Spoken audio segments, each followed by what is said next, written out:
Hey everybody, Prepper Nurse 1 here. I gotta show you this because I do not know how I did not get stung yesterday. I have no idea how I did not get stung yesterday. So Dave's four-wheeler is not here at the moment. It's down there, but it was parked here. And the grass was very high in this area. So I took the four-wheeler and I moved it. I drove it around and parked it up over on top here. Got off, cut the grass, got back on the four-wheeler and brought the four-wheeler back here, right? So Dave says to me, he goes, you know, we're going to get the four-wheeler, pull the lawnmower up, and the lawnmower's now sitting over there. Got the tire off. Actually, they just left to take it someplace. Having a hard time getting the tire back on because it's very tight. So they're taking it to a shop to go get the tire put back on. So they took the tire and they left. But so Dave comes over here and he goes, "Did you see that wasp nest on the four-wheeler?" I'm like, "What are you talking about?" He goes, "There's a wasp nest." So on the underside and the back side where the tire is, huge wasp nest was under there. And this is what's left of it now. You'll see this here. We got it all out of here, and let me just go ahead and crush the rest of that. There we go. So, yeah, it was a huge wasp nest underneath there, and I have no idea how I did not get stung, because I literally got on a four-wheeler, fired it up, drove it, parked it, got off, came back, and did that again. I got a couple more of those cherry tomatoes. See, there's one right there that's ready. I'm gonna go pick that. These other ones are coming along. Cannot wait to start picking more of these. I was going to show you this. Now, we've had overcast, rain, that kind of weather here lately. And so, right now, what are we at? It says 48% and charging. Or does that say charging? Yes, 48% and charging. I came out a little while ago. And one of the things I did today actually as well, I keep the big battery plugged in and one of the smaller batteries plugged in all the time. It helps with the system, okay? But so I switched today, unplugged the top one and plugged in the bottom one, just because that way the top one's now been utilized and charged up really good. I wanted to get the smaller one, the bottom one, charged up more. So right now, this bigger battery is at like 50%. And with the sun out, as you can see, we have the sun coming in and out, and it's quite warm today too. It is, you know, going to charge these up more. So really cloudy over here, as you can see, and as you go back this way, we have more sun coming through this way. This system, I will tell you, it charges really, really quickly. I've been very, very fortunate with this. It charges really, really fast. So it should, you know, like, let me see what time. I think it's, no, I know what time it is. It's about 2 in the afternoon right now. So anyway, the lawnmower's up over here. As soon as the tire's back on, and it's kind of like throws the day off, right? We've been messing around, fiddling around with that. Dave had to get the wasp spray to get rid of the wasps. And so he went and got a can of that, and now they went to go do that. So when they do get back and we get the tire back on, I will continue to cut grass. And I did, like I said, I showed you earlier, I cut this. I had cut this section. I was doing through here, and then behind the trailer in that section back there that you really can't see so well. But so I was doing that section over there. So you know, I got this area here, and I was working, you know, like I said, up in this area here. So my game plan is when they get back, I will spend 3-4 hours on that lawnmower, hopefully.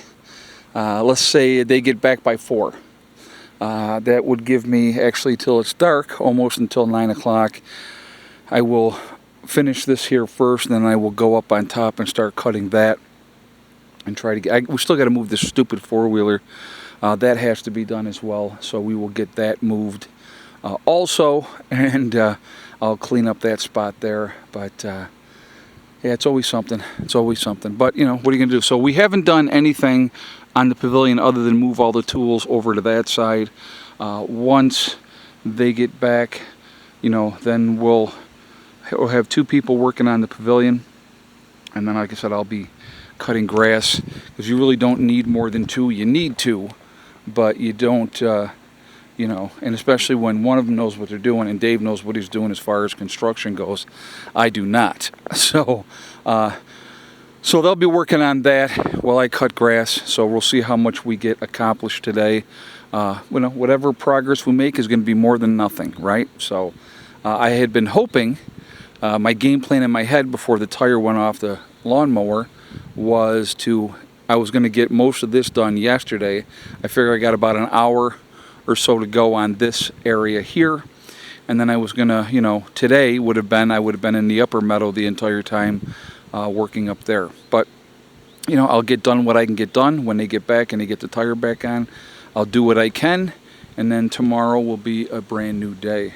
So really quickly, I did want to touch on this. How did we get here, right? How did we get here? 247 years now, 4th of July, celebrating Independence Day.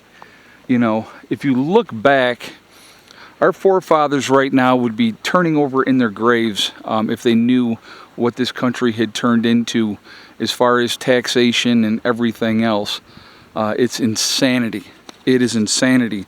How much we are taxed, how much we allow it to continue to happen, how we continue to allow. And notice how I'm saying allow, okay? Because we are allowing it. We are allowing it. How we are allowing politicians to dictate policy of what we should do and how we should live our lives. I can't believe that more people are not up in arms about that situation. I mean, I'll always refer to New York because I spent so much of my time in New York. Most of my adult life, you know, has been spent in New York State. So, you know, and I had wanted to get out of there for a long, long time. Family obligations and those type of things kept me locked in place, and I think that's what happens to a lot of people. It's almost like a self-imposed prison, realistically.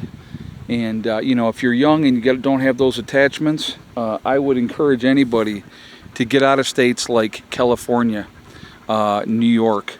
You know, get out of those areas and go someplace where you still have some freedoms, and you know, and those type of things. That would be my advice to anybody. You know, don't come to West Virginia. West Virginia is horrible. No, I'm only kidding. I absolutely love West Virginia. You know, when you look at in the entire state, there's 1.75 million people in the entire state of West Virginia.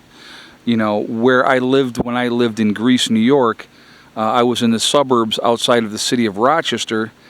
And in the city of Rochester and the surrounding counties, just in that small area, there was 1 million people in that area. So it kind of gives you an idea the difference in population density. You know, and then I obviously had moved from there to a smaller town, and I like that. It's a different mindset. But, you know, freedom, it's always at a cost. And so I just want people to think about that and, you know, and kind of go from there. But that's what you got to think about, folks. What would our ancestors be doing right now had they still been alive with the tyranny, with the suppression and you know, control that has been enacted by our government now? How would they act now, do you think? Something to think about.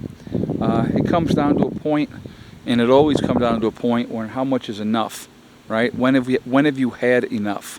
So we'll see how it goes. Just keep taking care of your business the best way that you can. Keep prepping. Take care of the ones you love. Remember, folks, we truly are all in this together. We are one race called the human race. As soon as we can figure that one out, we truly will be in much, much better shape. Also remember to hug and kiss the ones that you love. Tell them every single day. Tomorrow is not guaranteed. We never know what's going to happen in life. So it's really important that we tell the people that we care about every day how we feel. Last but not least, STD, step, thing, and day. One step at a time, one thing at a time, and one day at a time. Whatever you're trying to accomplish, whatever you're trying to do, you can do it. The only person stopping you from achieving your goals is you. That's it, nobody else. Stay positive, stay away from the negativity, and you're going to be just fine. All right? I will talk to you all later. I hope everybody has a great day.